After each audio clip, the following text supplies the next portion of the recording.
His Word is alive in us. And His Word, our life. At yung pong binhi ng salita ng Panginoon ay hindi nga ito aksidente. Hindi po ito biglaan. Kundi kailangan intentionally na ito po ay itanim natin sa ating mga puso. Hindi po darating yung binhi. Kundi kailangan po ay magdesisyon po tayo na itanim ang binhi niya sa ating puso. At kailangan na ito po ay alagaan natin sa ating puso ang binhi na siya po na itanim sa ating puso. So meron pong masayang tumatanggap ng salita ng Panginoon, pero mababaw ang pagkatanim dahil mas tinignan niya yung pag-uusig. Kaya masaya siya tumanggap, pero mas binigyan niya ng pansin ang pag-uusig kesa salita ng Diyos na kanyang inanim na dapat sana ay alagaan niya, kaya hindi ito namunga. Yun naman masaya rin tinanggap ang salita ng Panginoon, pero hindi rin ito namunga dahil binigyan niya ng pansin ang mga bagay dito sa mundo. Yan po ang kalighalan na ating po na pag-aralan, cares of this world. Yung mga pangyayari, mga bagay-bagay na nakasanayang gawin ng mundo, yun ang binigyan niya ng atensyon. Na dapat sana ang salita ng Panginoon ang siyang pagbumbulayan niya araw-gabi. Kaya ang binhi na mayroong dapat bunga ay hindi na bunga. Hindi dahil hindi kalooban ng Diyos, pero dahil hindi natin ito iningatan sa ating puso. Kaya yung kalooban ng Diyos ay hindi nangyari dahil yun ang ginusto natin mangyari. At yan ay hindi ginusto ng Diyos. Naunawaan mo ba natin? Ang ganun din yung pong deceitful, yung pong mapaningin lang na kayamanan. Yan rin po sinasabi ng kalighalan. Ang kayamanan ay mapaningin lang. Nasakala ng tao ito ang buhay, ito ang makapangyarihan, ito ang lahat-lahat. Yun ang binigyan ng pansin ng mga tao na kinig ng salita ng Diyos, masayang tinanggap. Pero kalaunan, ito rin ay namatay, hindi namunga dahil yung kayamanan na akala na ito ay mapaningin lang, sabi ng Bible. Ito ang binigyan ng pansin at atensyon, kaya hindi namunga yung binigyan. Subalit ang matabang lupa na siya masayang nakinig, subalit ang salita ng Panginoon ay kanyang iningatan at binigyan ng buong atensyon, pinagbubulayan ng araw-gabi. Ang binhi ito ay namunga. At ang pagbunga niya, tingnan niyo po, listen carefully, ang pagbunga ng binhi ay merong 30-fold, 60-fold, and 100-fold. Okay? So nasa atin kung paano natin ito patuloy na umaunawaan. Kung paano ang isang puno pwede mamunga siyang hitik sa bunga. Pwede mamunga ng saktong bunga lang. So nasa pakunawaan na nag-aalala. Okay ba? So 30, 60, and 100. Second point is this. In Mark chapter 4, verse 28, sa binhi na siya itinanim natin sa ating puso, ito po ay meron po tinatawag na development process na tinatawag. So yung po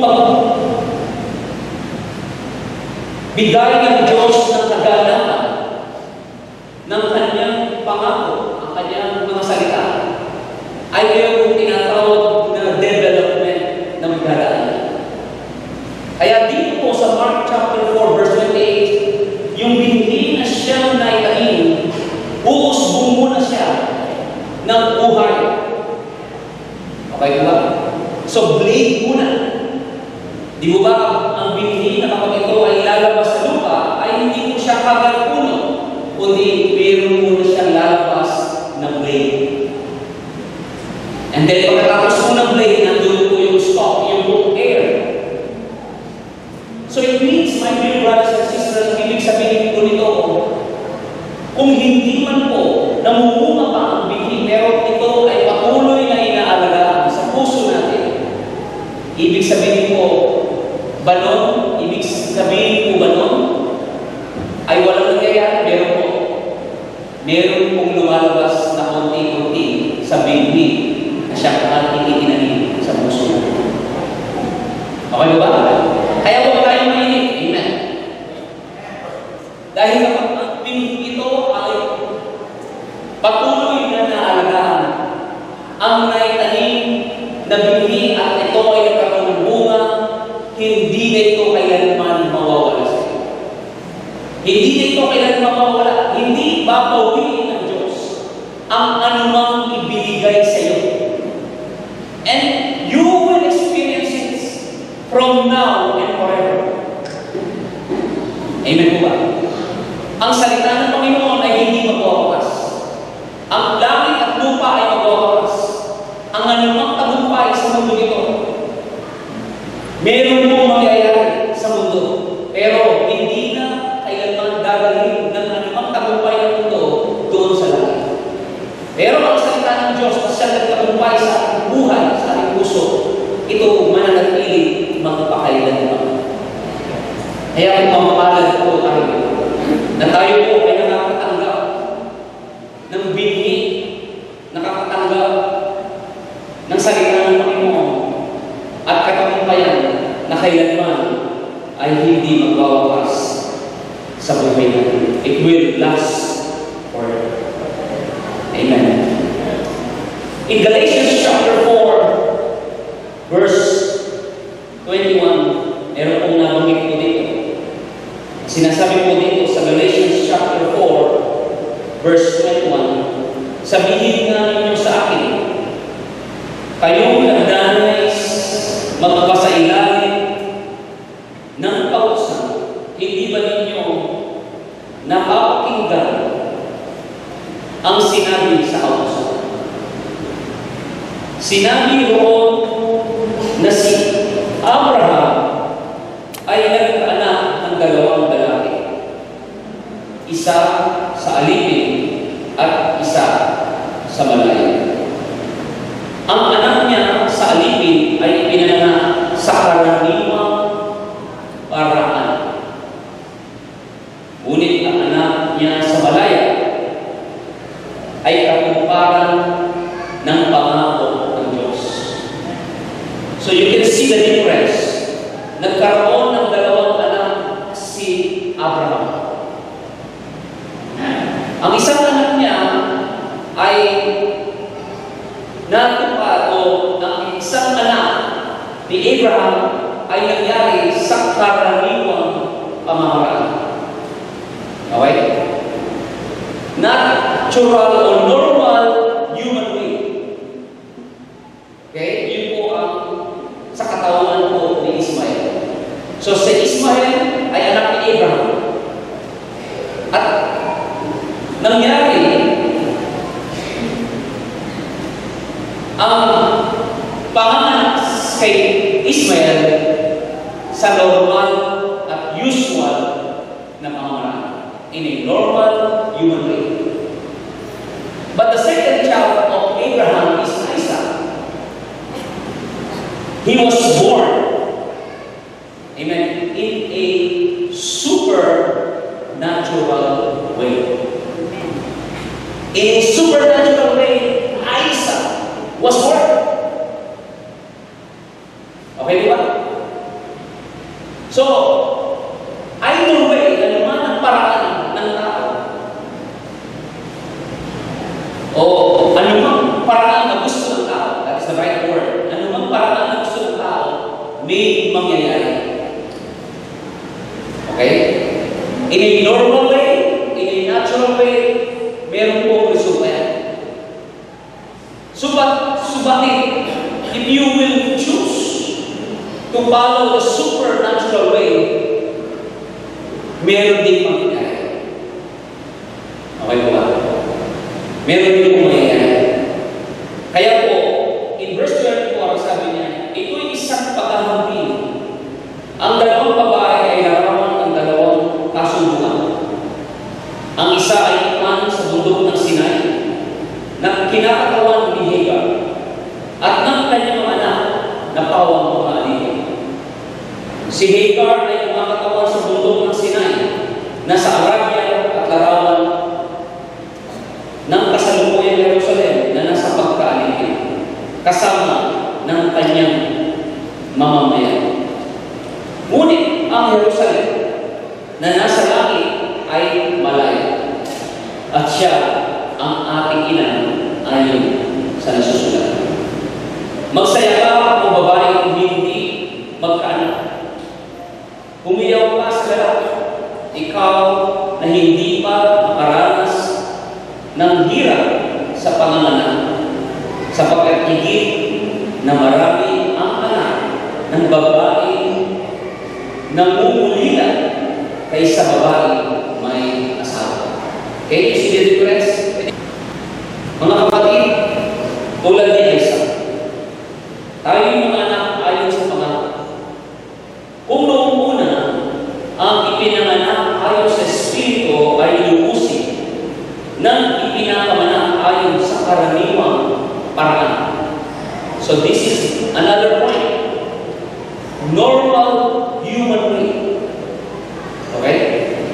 Gayun din naman ngayon. Ngunit ganito ang sinasabi ng kasulatan. Palayasin mo ang babaeng alipin at ang kanyang anak sa pagkakaanak ay alipin at hindi dapat makibahagi sa mana ng anak ng malaya. Kaya nga mga kapatid, hindi tayo anak ng alipin kundi ng malaya. Okay. So, may pangako ang Panginoon o ang Diyos kay Abraham na siya ay magiging ama ng maraming mga bansa. So, si Abraham itiwala at naniwala sa pangako ng Panginoon na siya na ay magkakaroon ng anak sa pamamagitan po ni Sarah. Okay? Subalit si Abraham po ay katandaan at si Sarah ay baon. So dumating sa punto na nag-isip ng ibang paraan paano magkaroon ng katuparan ang pangako ng Diyos kay Abraham. At ang nag-iisip na paraan ni Sarah ay ibigay ang alipin na si Hagar para sila ay magkaroon ng anak. Dahil ang kasanayan ginagawa ng tao noon, ang alipin ay pamamayari na master nila. So walang karapatan ng alipin at si Hagar ay alipin. So kaya si Hagar, ano man ang nasa kanya, ay wala siyang karapatan kundi lahat ng sa kanya at lahat ng buhay niya, ang may karapatan ay ang kanyang pinuno. At yan po ay si Sarah. Kaya sa kanilang pamumuhay mo, kapag nagkaroon ng anak ang alipin, ay doon, ang may-ari sa anak ay yung kanyang pinuno at hindi yung alipin. At si Hagar ay alipin. So sa pamamagitan ng paraan ng tao, yun ang pinaniwalaan o yun ang kanilang ginawang paraan para magkaroon ng katuparan ang pangako ng Diyos. Yun ang normal na pag-iisip ng tao. Okay po ba? Kaya kung nabanggit sa ating binasa, nagkaroon ng dalawang anak si Abraham sa karaniwang paraan at yan po ay si Ismael. Subalit, sa pangalawang anak niya na si Isaac, ito po ay sa paraan ng Diyos. Amen po ba? Okay? So, sa paraan ng Diyos. So, kung ating po itignan sa maraming mga tao nagkakamali, nasa akala ng maraming mga tao, para magkaroon ng katuparan para magkaroon ng kaganapan. Ang pangako ng Diyos ay sa pamamaraan ng normal at usual at pamamaraan ng tao para makuha ang pangako ng Diyos. At dyan po nagkamali ang maraming mga tao. Okay? Kaya po sa buhay ni Abraham, isa po siyang halimbawa sa atin na kung gusto natin makuha ang pangako ng Diyos, gusto natin maranasan kung ano ang sinasabi ng salita ng Diyos, hindi sa pamamaraan mo, kundi kailangan ay sa pamamaraan ng Diyos. Amen po ba? Kaya po, sa atin mong nabanggit, o sa talagang nabasa natin, yung anak sa alipin ay walang karapatan. Walang karapatan na makabahagi sa mana. Kundi yun lang anak sa malaya ang siya may karapatan doon sa mana. Kaya walang karapatan ang tao na ang kiling, ang salita, ang pangako ng Diyos sa pamamaraan mo o sa pamamaraan mo o pamamaraan mo. Kundi kailangan ito ay sa pamamaraan ng Diyos para makuha natin ang pangako, Panginoon, sa buhay. Amen po ba? Kaya sabi nga po na binasa natin, ikaw ay malaya, paano araw pag-uusapan po natin ito? Okay? Ikaw ngayon ay anak ng Diyos at tinanggap mo ang pagiging anak ng Diyos, hindi sa pamamaraan ng reliyon, hindi sa pamamaraan ng tao, kundi sa pamamaraan ng Diyos kung bakit ka naging anak ng Diyos. Tama po ba ito? Ikaw ngayon ay anak ng Diyos dahil pinaniwalaan mo kung ano ang sinasabi ng salita ng Diyos na si Kristo ang siyang namatay doon sa krus para ikaw ay maging anak ng Panginoon at mapatawad sa lahat ng iyong pagkakasala dahil yan ay sinabi ng salita ng Diyos at tinanggap mo ang salita ng Diyos at ito ay pinaniwalaan mo dahil ang salita ng Panginoon ay namunga ng pananampalataya sa buhay mo. Amen po ba? So kailangan ay doon daw tayo magpatuloy sa buhay mo natin. Okay? Amen. Sa paraan ng Diyos. Kung ano ang kinakako ng Diyos, yun ay mangyayari kung ating kong paniniwalaan at maniniwala tayo sa pamamaraan ng Diyos, sa pangako ng Diyos, kung ang salita niya ay patuloy natin pakikinggan, patuloy natin pagbubulayan, at patuloy natin iingatan sa ating mga puso. Amen po. So we cannot discount also, hindi natin pwedeng i-discount na yung normal human way, it also a result. Mayroon ding resulta yan. Okay? Kaya po nagkaroon ng anak si Abraham sa normal na paraan ng tao at yan ay sa katawan ng Ismael na sakala sa pamamagitan ng paraan nila, paraan ng tao, ay magkukupad ang pangako ng Diyos. Nagkamali po si Abraham at si Sarah.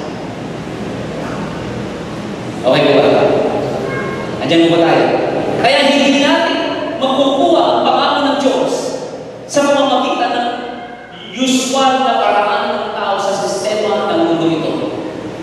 Kung gusto natin mangyari ang sinasabi ng salita ng Panginoon, ay kailangan ang salita ng Panginoon ang siyang bigyan natin ng pansin at patuloy natin maunawaan ang salita ng Panginoon upang sa ganun, kung ano ang sinasabi ng salita ng Diyos, ito ay mangyayari sa buhay natin. Dahil kung ano lamang ang naunawaan natin, yun lang ang pwede natin maranasan sa buhay natin.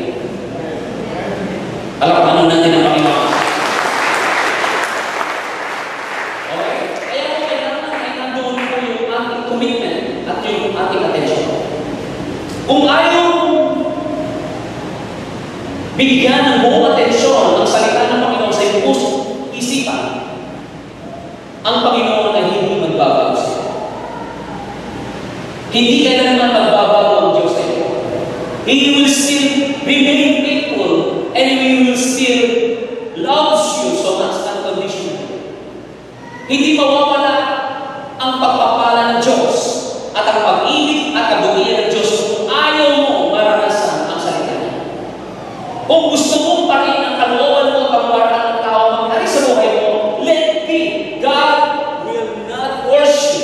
hindi kanya pipiliin na tanggapin ang kanyang magandang layunin at plano sa iyo.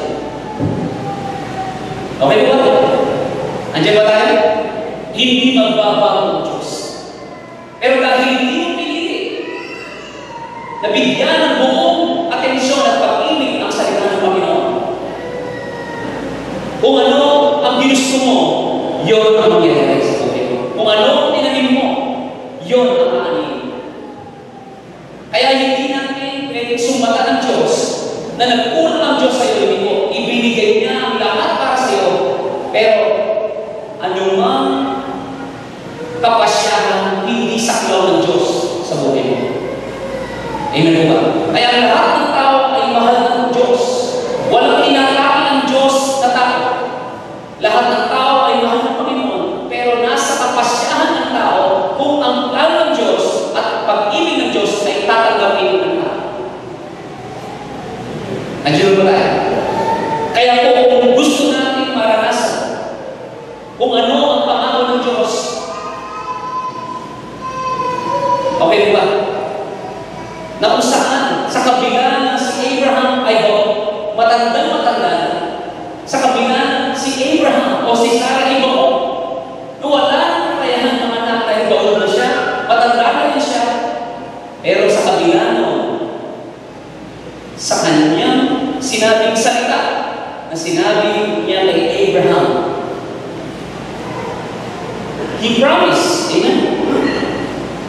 He promised to Abraham that he will be father of many nations. At kung ano ang sinabi ng Panginoon, hindi kailanman magsisinungaling ang Diyos. Amen ba? Amen. Okay? At sa kabila ng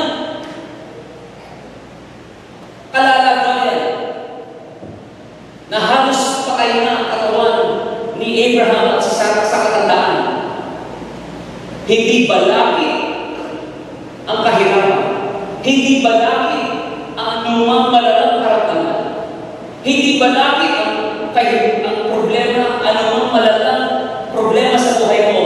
Kapag ang pangako ng Diyos ay iyong pinaniwalaan, itong pangako ng Panginoon sa buhay mo, ito ay mangyayari because with God, all things are possible. Amen po ba? Okay? Kaya po, kapag gano'n mangyayari, may karapatan ka tumanggap. Dahil ang pamamaraan ng Diyos ang siyang ginawa mo at hindi ang pamamaraan. Hindi pamamaraan ng mundo ito. Amen. Okay ba naman? Nandiyan ba tayo? Kaya kung walang imposible sa Diyos, kapag ito ay pinangako niya at sinabi niya sa iyo, ito ay mangyayari at mga mangyayari. Subalit, ayon sa sistema ng Diyos, ayon sa pamamaraan ng Diyos, ayon sa sinasabi ng salita ng Panginoon, kaya kailangan ay patuloy natin maunawaan ang salita ng Diyos sa Panginoon. Amen. Okay ba? Amen. Now, tingnan niyo po, tingnan natin ang Romans chapter 4, verse 2. Okay? In Romans chapter 4, verse 2, ano mo sinasabi? Kung pinawalang sala siya ng Diyos dahil sa mga mabubuting nagawa niya, may pagmamalaki sana siya. Ngunit wala siyang may pagmamalaki sa paningin ng Diyos. Yung buong pangako ng Panginoon ay hindi nangyari sa buhay ni Abraham sa pamamaraan niya.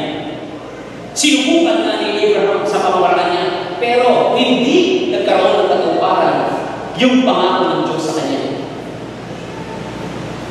Okay ba? Nandiyan ba tayo? Amen?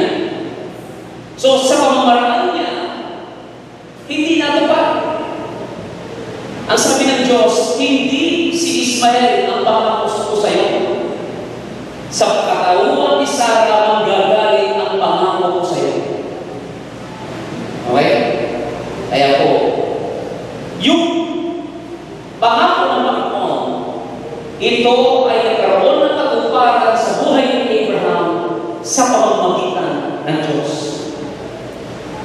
Hindi sa pamamagitan ni Abraham at hindi sa pamamagitan ng mabuting gawa ni Abraham kung bakit nagkaroon ng katuparan ang pangako ng Diyos sa kanya.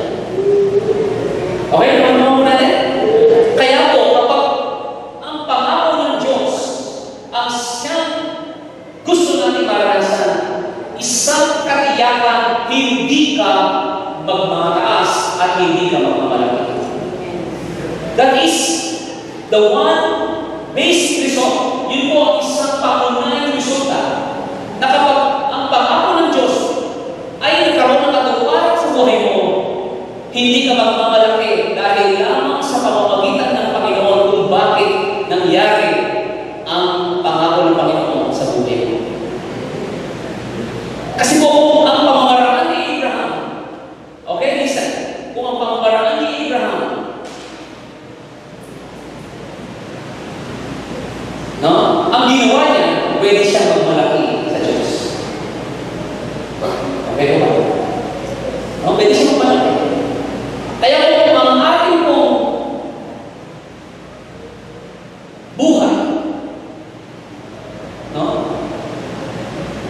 sa ating pong pagsamba at papuri ng Panginoon,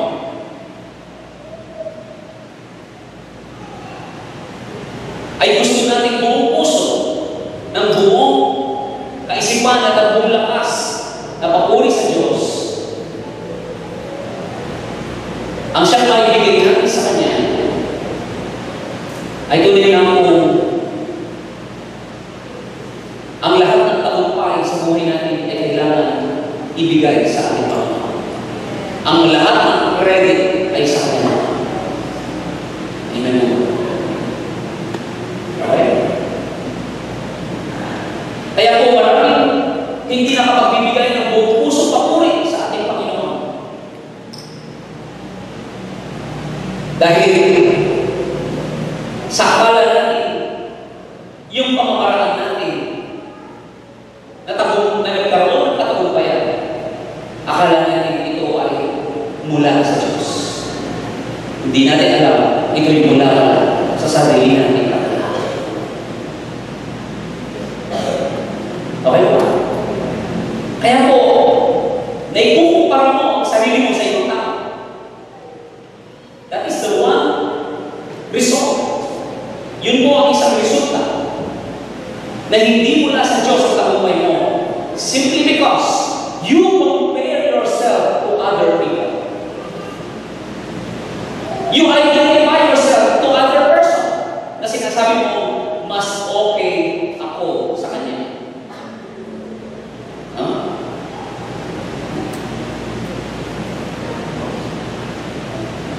At sinasabi natin sa sarili natin, mas karapat dapat akong pagpalain ng Diyos dahil mabait ako at mabuti ako, masipag ako, matyaga ako. Hindi natin alam, ang katyagaan mo, kasipagan mo, ang kasipagan mo, katyagaan mo, bunga ng tagumpay, akala natin sa Diyos, hindi po. Yan ay galing sa iyo. Sa iyong kasipagan. Kaya ang bunga nun ay kayabangan sa puso. Hindi magkayabangan sa dating na kagaya kong mukhang mayaman nito. Nakakala maraming pero totoo, bayan lang ang pera ko.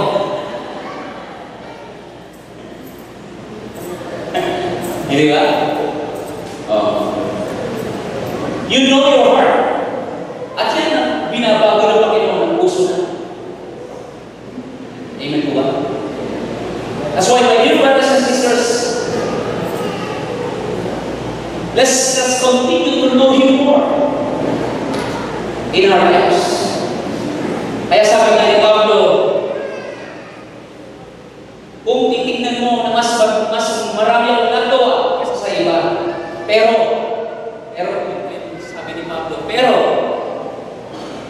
kaya walang nagawa mo ay dahil lamang sa biyaya ng Diyos Amen po ba? Okay? Amen? Kaya, instead na tayo ay mahabag sa ibang tao, nagmamayabang tayo sa ibang tao. Hindi ko yun ang bunga ng pag-ibig ng Diyos. Ang bunga ng pag-ibig ng Diyos at kabutihan ng Diyos sa buhay natin, maaawa ka sa ibang tao. Kaya kung hindi ka magiging matapobre, tingnan po yung mga nagtatagumpay, karadalasan ay nagbabago. Dahil sa puso ng maraming mga tao, meron silang nagawa. Kaya kailangan kung ano ang nagawa ko, yun ang gawin mo. No, nagsipag ako, nagtyaga ako, nagpaghanap ako, tapos ikaw hihingi ka lang sa akin ng 2,000. At 3 araw kong kinayod siya. Tapos 2,000 hihingi ka lang. Hindi mo ba? My dear brothers and sisters, if you have the love of God, you will have the compassion. Amen. Hindi tayo magmamayabang. Katulad ni Abraham, hindi siya pwede magmayabang dahil ang anumang pangako ang katuparan ng pangako ng Diyos ay dahil na sa Panginoon, sa kanyang paniniwala sa Diyos. Kaya nagkaroon siya na sa kabilang si Sarai Bao at si Abraham ay matanda. Okay? Now, ito ko po. Hindi po lang yung katulad ko ang mayabang. Kundi tayo po yung tahimik na akala natin ay humble. Yung pong inferiority, pagiging timid, shy, kapag sinabi natin, baka anong sabihin ng tao, nakakaya, that's also pride. You are pointing to yourself. That's also pride. Hindi lang po yung nagmamataas sa kanyang sarili, even though the people na yung mga ayaw isinuwala kung sino sila, mayroong itinatago na baka meron sabihin ng tao sa kanya. That is self-centeredness. That is also pride. That is also pride. Amen? Baka sabihin na sinasabi ng mayaman ako. Kung nagbigay ako, baka sabihin nila, marami akong pera. That is self-centeredness. That is also pride. Okay? Kaya po, si Moses, sinulat niya, in Numbers, sabi niya, I am the most humble person. Sabi ni Abraham, Moses. Sinabi ni Moses in Book of Numbers, sabi niya, I am the most humble person. Pero mo sinabi ni Abraham, bakit niya sinabi yun? Because he did credit, ang ibinibigyan niyang credit na kung bakit siya humble ay dahil sa pag-ibig at kabutihan ng Diyos sa buhay ni Moses. Ganun po. Palakpan mo natin ang Panginoon. Amen? Kaya, tingnan niyo po, in verse 18. Tingnan natin ang verse 18. Kahit wala ng pagtaas ng magkaanak, nanalig pa rin si Abraham na siya'y magiging ama ng maraming mga bansa ayon sa sinabi sa kanya, sindami ng mga bituin ang iyong magiging lahi. No? Verse 19, hindi nanghina ang kanyang pananampalataya. Kahit ugud-ugud na siya, palibhasa ay 100 taon na siya noon at ang kanyang namang asawa si Sarah ay bao. Amen. So sa Bible, sa English version, sabi niya, he didn't consider, hindi niya kinonsider. No? Kung ano kalagayan nila, ang kinonsider niya, ang inisip niya, ang pinagbulayan niya, ay ang sinabi ng Diyos. Hindi niya pinagbulayan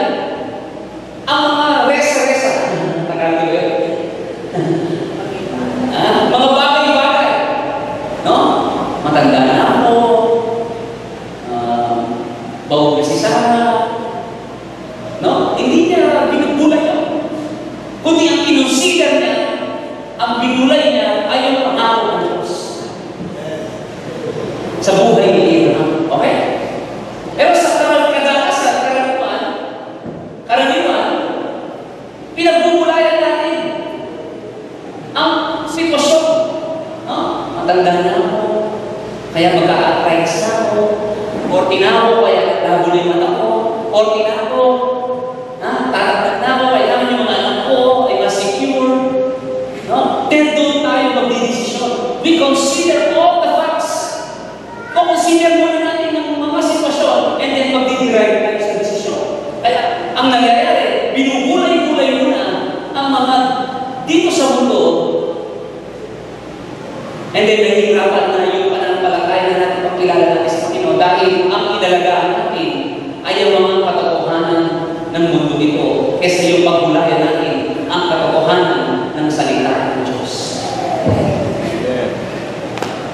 Ako muna natin. Kaya po,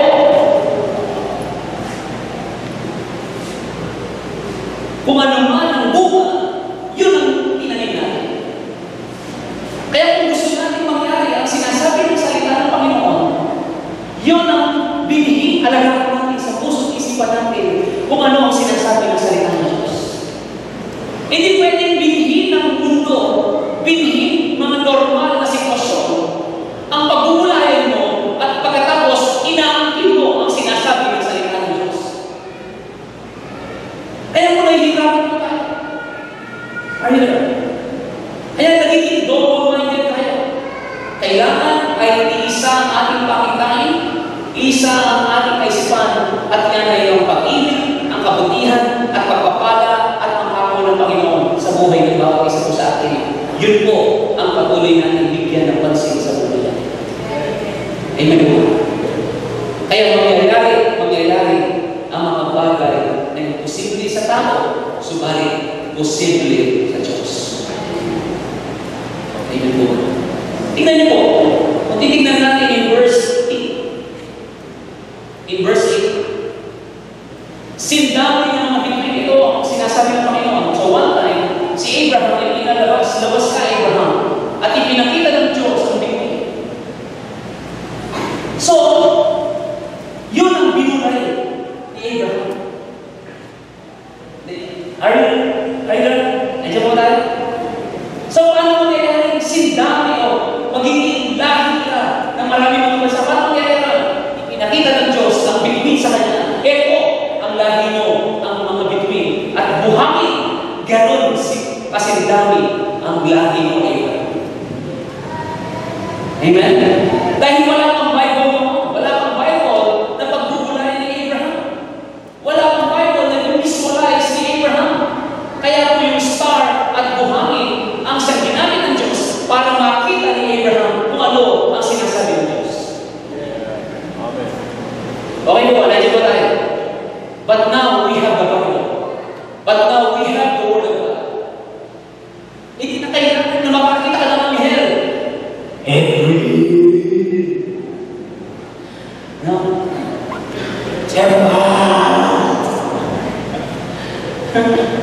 Ay, tutuloy yung Diyos. Tutuloy na sasabihan ng Bible. Hindi na po kailangan nun. Because we have now the Word of God. Hindi na kailangan na pumunta pa ang anghel sa'yo na sabihin niya na mag-donate ka ng 1 million dahil nangangailangan ng church na 2.5 million. Hello, are you there? Hindi na po kailangan. Hindi mo sinasabi ng 2 Peter chapter 1. Hindi na kailangan na dumating pa ang yung pong red sea na ahati na para maniwala ka sa Diyos. Ang salita ng Diyos ay sapat na para maniwala ka na totoo ang sinasabi ng Panginoon. Amen. Amen. May bako na po. Amen? Ang salita ng Panginoon na mapapatunay sa iyo na kung ano ang gandang layunin at plano ng Panginoon para sa iyo. Huwag ka na maghintay pa na mananaginip ka. Huwag ka na maghintay pa na imula. Kaya sabi ni Peter, yung tinig na narinig ko nung binautismuhan si Jesus, rinig na tinig na nakita ko doon sa bundok ng Transfiguration, higit ang salita ng Diyos sa mga bagay na nakita kong himala at sa boses na narinig ko doon sa langit, higit ang salita ng Diyos. Kaya po, mas dapat paniwalaan ng Diyos dahil ang kanyang salita ay kasama natin. Ang Holy Spirit ay kasama natin sa puso. Mas madaling paniwalaan ang Diyos Diyos ngayon kaysa noon. Mas madaling paniwalaan ang pangako niya kaysa noon. Ay, maniwala. Hindi ba? Kaya kung mas marami technology na nangyayari ngayon, dahil may pinanggalingan niya. Meron na tayong LED, meron na tayong cellphone, meron na tayong computer. Bakit po? Kasi pinag-aralan na dati ng tao yun. Tama mo ba yun? Hello? Dati po, saranggola lang ang pinag-aralan. Saranggola lang. Pero ngayon may Garantano. Bakit? Kasi po, ang pinanggalingan ng Garantano ay yung pinag-aralan noon. Mas gumawa ng Garantano ngayon kesa noon. Do you understand? So, kailangan po, mas madaling paniwalaan ang Diyos ngayon. Kasi po, meron na po mga kasaysayan na nangyari ng mga tao ito ay naranasan ng Diyos. Amen. Okay po ba? Amen. Kaya po, His Word, our life. His Word, our life. Mas madali ngayon. Click. Just only a click, you can hear the Word. Just only click, you can hear the gospel. Yan po nakareport po tayo. FB, YouTube. Click. Then, meron ka ng makapanood, meron ka ng pakinggan na salita ng Diyos. Kaya mas mabilis paniwalaan ang mga pangako ng Panginoon. Hindi na kailangan ang Diyos mo. Alam mo, hindi na kailangan pagtularan pa. Ganon din po sa ating church, hindi na po tayo pinagtutularan ngayon. Yun po yung gagawin natin sa ating mga workers. Kung sa palagay mo nabibigatan ka, ayaw ng church na mabigat sa'yo. Kundi ikaw ay magpupumi sa church dahil masaya ka. Amen ba? Dahil nakita mo na mas magandang maglingkod sa Diyos. Hindi ka napipilitan na. Okay ba? Amen? Kaya kung napipilitan na magbigay mo, ka na magbigay. Dahil hindi nakasalalay sa iyo ang pag-ulan ng iglesia. Nakasalalay ang pag-ulan ng iglesia sa pangako ng Diyos at hindi sa karatan ng tao. Palakpakan natin ito.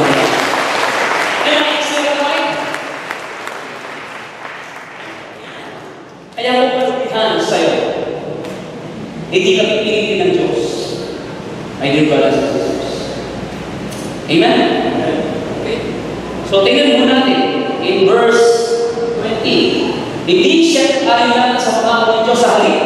Lalo siyang tumibay sa kanyang pananampalataya at nag-ulit sa Diyos. No? Lalo tumibay. So, my dear brothers and sisters, yung sinasabi ko kanina, 30, 60, 100. 30, 60, 100. So, his faith becomes stronger and stronger. The more Abraham meditated the stars, the more Abraham meditated the seashore, na buhanginan, ay masasabi niya na ito ang pangako ng Diyos. Amen. Kaya ang salita ng Panginoon, higit ka sa imon, higit ka sa halaman, mahal ka ng Panginoon. Ano man ang mangyari, hindi ka na iiwan, ipapabayaan naman. Hindi na pipin, hindi na po buhangin yan ang meditate mo, kundi ang iyong alalahanin lagi ay ang salita ng Diyos, and then your faith will become stronger and stronger and stronger like Abraham. Hallelujah! Oh, kaya po ang pinagbubulan nyo, arthritis, you will become more arthritis.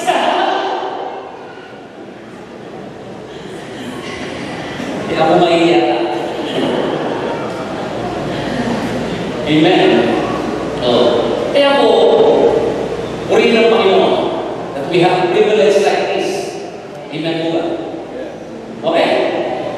So, and then verse 21, sabi niya, lubos siyang naniwala na tutuparin ng Diyos ang ipinangako nito. Ang gagawin naman din sinabi ko. Okay? No. Lubos siyang naniwala na tutuparin ng Diyos ang ipinangako niya. Verse 22. Meron ba? Kaya dahil sa kanyang pananampalataya, siya inulit ng na bilang isang katuwid, ang salita ito yun yung katuwid. Okay, tingnan natin ang verse 16. Verse 16.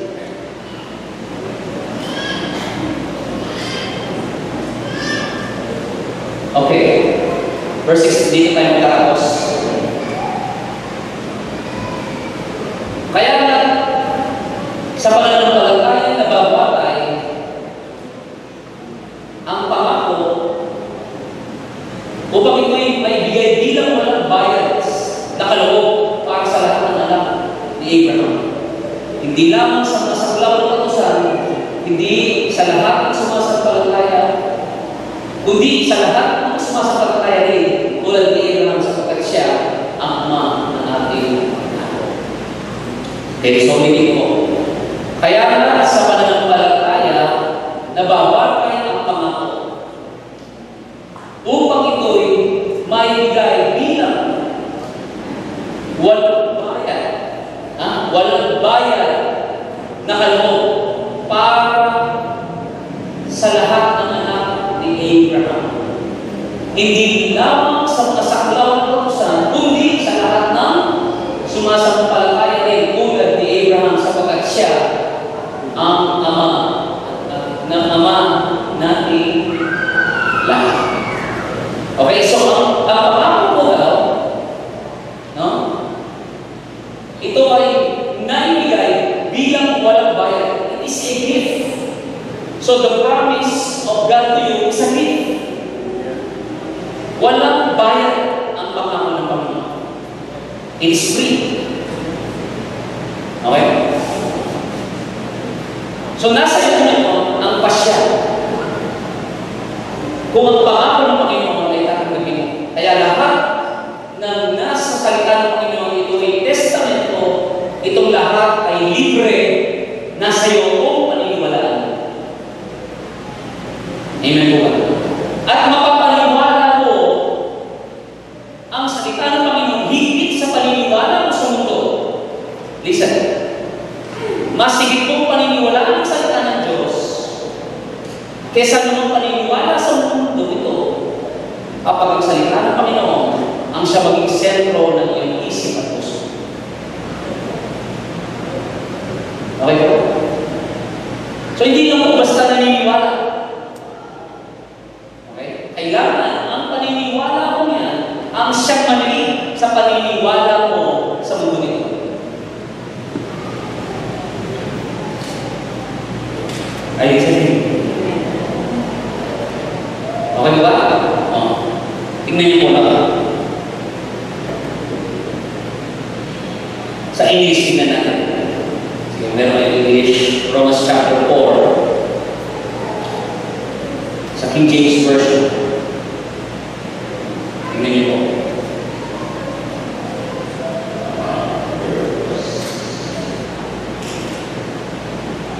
Verse 18, tingnan niyo. Sa King James Version, sabi niya. Who against hope believe in hope? Dalawang hope. Now, who against hope believe in hope that he might become the father of many nations, according to that which was spoken, so shall thy seed be. Tignan niyo po. No? Dalawa yung hope. Ano yung isang hope to? Yung hope sa kanyang pisikal na kalagayan. Wala siyang kapag-pag-asa.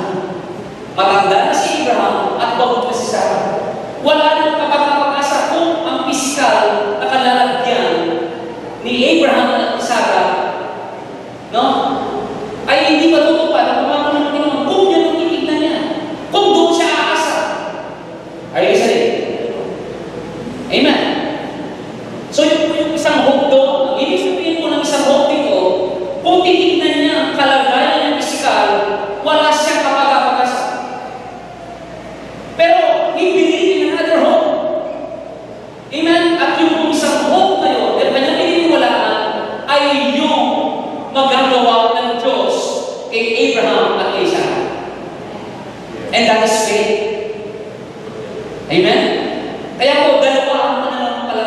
paniniwala natin? Yung normal way or a supernatural way? Kung ano ang paniniwalaan mo. At kung sinasabi mo ang Diyos ang pinaniniwalaan mo kaysa mundo ito, mangyari nawa at ito'y mangyayari sa pamamagitan ng iyong pagsentro yung buhay sa salita, Panginoon. That this word is greater than gold, this word is greater than silver, this word is greater than honeycomb. Amen po ba? Ganon nawa natin takilitin ang salita ng Diyos sa buhay natin. Na hindi mo siya optional. Amen? Hindi siya gamit. Na kung kailangan mo, doon mo gagamitin. Mainit, gusto ko ng blower. Mainit, gusto ko ng aircon. Hindi mo gano'n ang salita ng Diyos. Hello? Kundi ito po, may higit pa sa mga bagay dito sa mundo. Ito ang mahalaga sa buhay mo. This word, our life. Amen. Kundi bahagi na ng buhay mo ang salita ng Panginoon. Hindi na siya gamit. Kung gusto mo pumunta ng Amerika, gagamit ng aeroplano. Dahil gusto mo pumunta ng langit, gagamitin ng Diyos sa buhay mo. Hindi mo gano'n. Kailangan, it must be an intimacy, a close relationship with God. Kundi sa buong buhay mo, ang Diyos ang number one sa'yo. Hindi mo lang siya ginagamit para hindi ka pumunta ng impyerno, kundi ginagamit mo lang siya para pumunta ka ng langit. Hindi mo gano'n ng Diyos na siyang sinasabi ng salita ng Panginoon. Kundi ang salita ng Diyos ay maasar mo siya sa lahat ng panahon sa buhay mo. Palapalan natin ang Panginoon. Amen! Hallelujah! Yan naman ang maging katayuan ng Panginoon sa buhay natin. Amen. It is everything, and it is more than enough in our lives. Amen. Okay, so halimbawa, gusto, number one ang salita ng Panginoon, number one ang Diyos. Wala na akong gagawin. Alam niyo po, the more you become closer to God, the more you will be a blessing to many people. Because you are empowered, you are blessed. Parang ganito po yan. Kapag kinasal ka, iwan mo ang magulang mo sa akin ng Bible ka. Kapag kinasal ka, sabi nyo na nga sa kailangan ang asawa na ang siyang may-ari sa iyo. At ganun din sa asawa babae, sa lalaki, ikaw na ang may-ari sa lalaki. So wala kang narapat sa sarili mo. Ibig sabihin mo, kalimutan mo ng sarili mo para sa iba. Hindi po. The more you become in love with each other, the more you treasure each other. Di mo ba kapag mahal mo isang tao, lalo kang gumaganda, hindi ka bumabagay. Meron bang in love? Siya laging nasa isip ko. Siya laging nasa puso ko at tapos bumabagay ka. Meron bang ganun wala? Di ba ang isang taong in love, nag-flow ang kanyang buhay. Ang in love, masipag mag-aral. Di mo ba? Ganun po. Ganun ka-powerful ang pag-ibig. Na kapag nagmahal ka ng ibang tao, mas higit ang dalawa kaysa isa. Kaya mas namamahal mo ang magulang mo at namamahal mo ang mother-in-law mo. Amen? O, bakit? Kasi ikaw ay tulong ng pag-ibig. Kaya kapag galit kayo mag-asawa, galit ka rin sa biyanan mo. Pero kapag ikaw ay close ka rin sa biyanan mo. Tama mo ba yun? Parang hindi nag-aalagay. Di mo ba? Kung kayo girlfriend, boyfriend, ano sa mong pinggan din? Alam mo utos? Pusa! Yan po ang pagiging kusa lumalabas. Yun ang pagiging kusa at bibigay. Tama? Pwede kang magbigay o magiging, pero pag may pag-ibig ka, ikaw ay nagbibigay. Kaya po, hindi tayo mawawala sa mundo, kundi lalapit pa sa mundo at lalapit ka sa pamilya mo, sa anak mo, sa magulang mo, sa trabaho mo, kapag ikaw ay malapit sa Diyos. Yan ang bunga ng pag-ibig at kabutihan ng Diyos at kanyang mga salita sa buhay mo. Amen. Give the best flowers. Hallelujah. Amen. Hallelujah. And then, as I end up with your brothers and sisters, tingnan po. Sa kabila si Abraham ay nagkamali. Listen. Listen. Sa kabila si Abraham ay nagkamali. Nauna si Ismael kaysa kay Isaac. Okay? Are you listening? Yes. Nauna si Isaac. Sa kabila ng si Abraham ay nagkamali dahil hindi nawala ang pananampalataya sa Diyos. Nagkaroon pa rin katuparan ang pangako ng Panginoon kay Abraham. Sa kabila ng si Abraham ay nagkamali.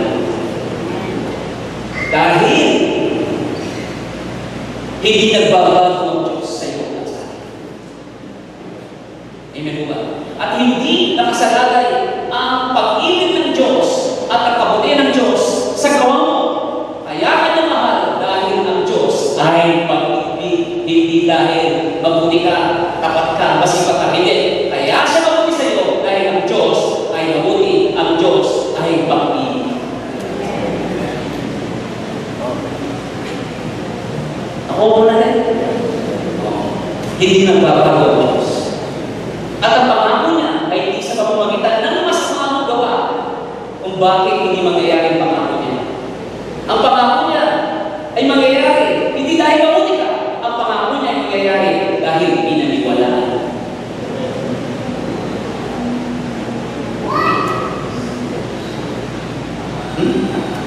Hello?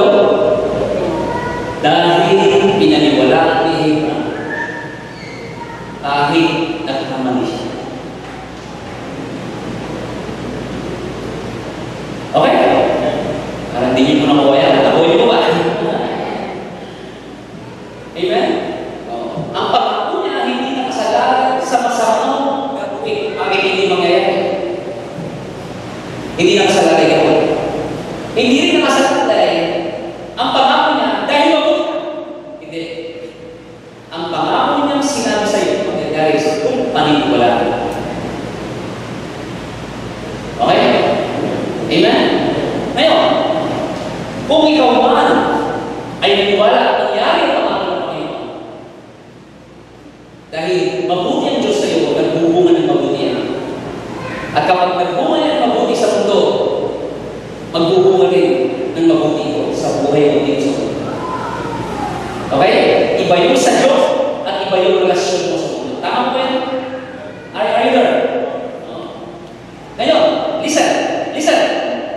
Nangyari yung pangako ng Panginoon dahil nanampalataya si Abraham. Kahit masama kanyang ginawa. Right? Right? Hindi apektado ang pangako ng Diyos dahil masama ang ginawa ni Abraham. Hindi po apektado. Kaya kahit masama ang ginawa ni Abraham, nangyari pa rin. Bakit? Kasi naniwala siya sa pangako ng Diyos. Pero dahil nagkamali si Abraham, yung pagkakamali niya ay nagkaroon ng masamang bunga sa mundo ito. Kaya ang Israel at sa lahi ni Ismael, Iraq, inaaway ang Israel. Dahil ang Iraq, Iran, mga ibang mga Muslim ay galing sa lahi ni Ismael. At ang Israel ay galing sa lahi ni Isaac.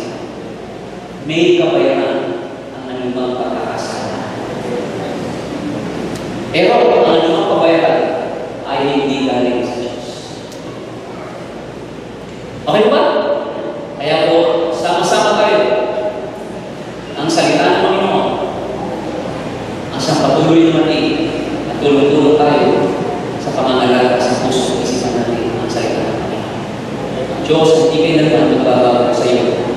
Dahil natin